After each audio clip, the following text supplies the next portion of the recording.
Olá! Na aula de hoje vamos falar sobre os indicadores estratégicos. Os indicadores estratégicos, eles indicam o caminho e fornecem um comparativo de como está o cenário atual da empresa em detrimento ao que deveria ser. E, como indicadores estratégicos, temos os indicadores de lucratividade, de rentabilidade, competitividade e valor. Os indicadores de lucratividade medem a relação entre os valores obtidos pelo lucro e o valor total das vendas, ou seja, lucratividade é igual ao lucro dividido pelas saídas geradas. É demonstrado em forma de percentual. Por exemplo, se você vendeu R$200 mil em mercadorias e apurou um lucro de 20 mil, a sua lucratividade será de 20 mil dividido por 200 mil, ou seja, uma lucratividade de 10%. A rentabilidade indica o percentual de remuneração do capital investido na empresa. Então, rentabilidade é igual ao lucro líquido, ou seja, lucro já descontado todos os impostos, dividido pelas entradas. Então, por exemplo, se você investiu 500 mil e obteve um lucro de 20 mil, então a sua rentabilidade vai ser igual a 20 mil dividido por 500 mil, ou seja, uma rentabilidade de 4%. A rentabilidade esperada para micros e pequenas empresas está entre 2% e 4% sobre o valor do investimento. Isso só para curiosidade de vocês. Os indicadores de competitividade mostram a relação de concorrência que se estabelece entre duas ou mais organizações, no sentido de atender às necessidades de um mesmo cliente. Pode ser avaliado como, por exemplo, a participação do mercado que a empresa possui. Para que a organização seja competitiva, é necessário ter qualidade e produtividade. Indicadores de valor. Podemos dizer que valor é a razão entre o que se recebe e o que se despende, ou seja, o que se gasta. O que se recebe são os benefícios e a gente pode dizer que esses benefícios são práticos e são intangíveis, ou seja, a gente não pega esses benefícios. Já o que se despende são os custos, que são monetários, depende do tempo, de energia e também são considerados intangíveis. Dessa maneira, o valor ele vai ser igual aos benefícios divididos pelos custos. Os benefícios são os benefícios práticos mais os benefícios intangíveis, divididos pelos custos monetários mais os custos de tempo, de energia, mais os intangíveis. Então, dessa maneira, nós temos os indicadores de valor. Agora eu vou falar um pouquinho de como que a gente cria esses indicadores de desempenho.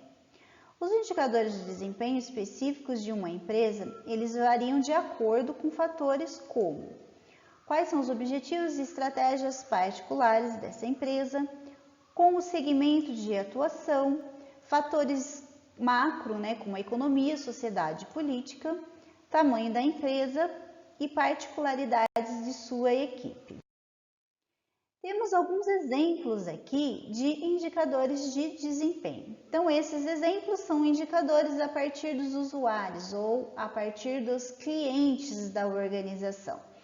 Então, como indicadores, podemos ter o índice de satisfação, que a gente mede pelo número de reclamações dividido pelo total de entregas no período. E esse resultado é em porcentagem. Indicadores de segurança, que podem ser medidos pelo número de incidentes no uso do produto, pelo total de produtos em uso, também é medido em porcentagem. O tempo de espera, que é o tempo final ou a data de entrega, menos o tempo inicial ou a data do pedido, dividido pelo número de pedidos no ano. Aqui nós podemos ter um número médio, o tempo médio de espera.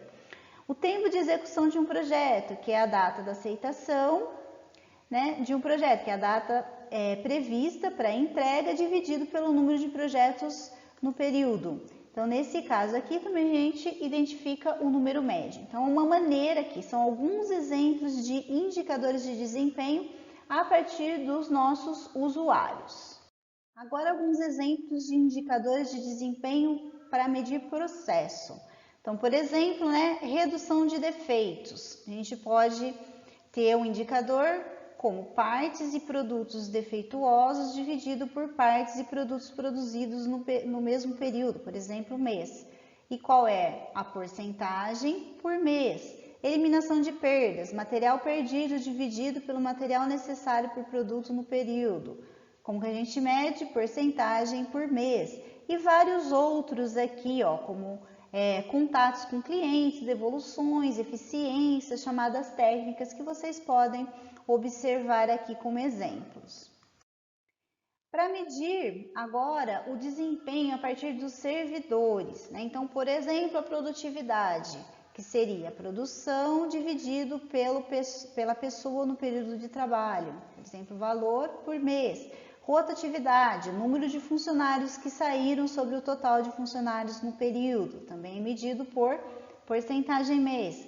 Taxa de acidentes, número de acidentes registrados por horas trabalhadas no período, porcentagem por mês. Capacitação, pessoal envolvido em treinamento, dividido pelo número de funcionários no período, que a gente também mede pelo número de capacitações realizadas no período de tempo. Então, aqui são só alguns exemplos de como vocês podem medir aí o desempenho a partir dos servidores. E a partir dos objetivos, índice de produtividade, que é a produção líquida aprovada, por exemplo, a empresa que faz cadernos, o número de cadernos impressos sobre o total de horas trabalhadas. Então, a medida será o número de cadernos por hora.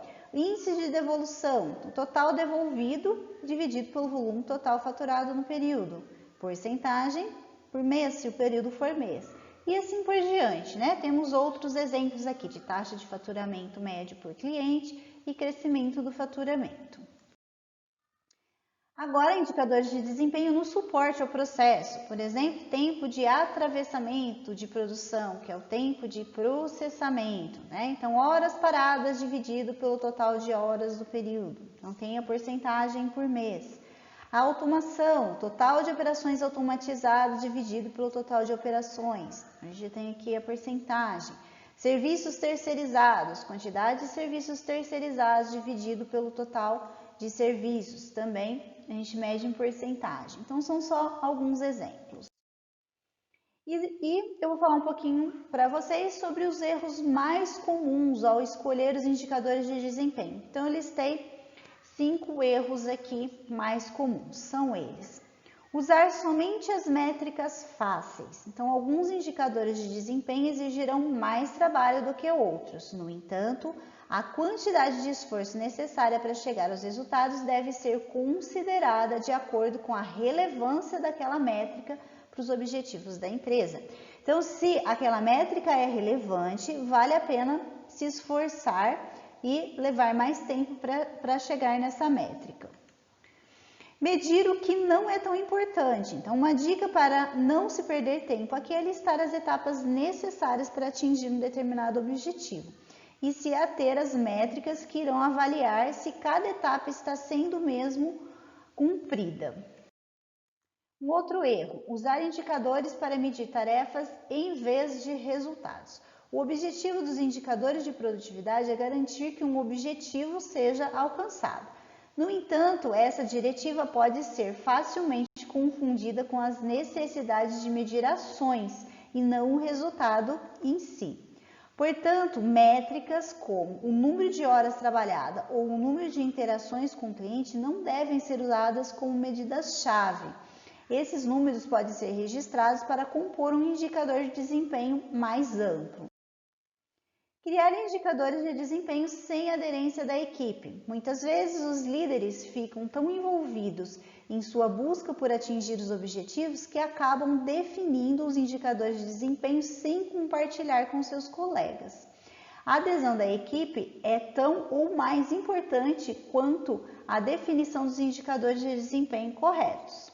Uma ótima maneira de envolver a equipe é incluí-la no processo de configuração desses indicadores. Dessa forma, eles ficarão cientes desde o início do que é esperado deles. Um outro erro, procurar por indicadores perfeitos. Como a maioria das coisas na vida, os indicadores de desempenho raramente são medidas perfeitas. O melhor que podemos esperar é um resultado suficientemente próximo. Seu objetivo é informar se você está no caminho certo. Assim, os indicadores escolhidos precisam ter dados precisos o suficiente para te guiar na tomada de decisões. A diferença, entre indicadores e estratégia.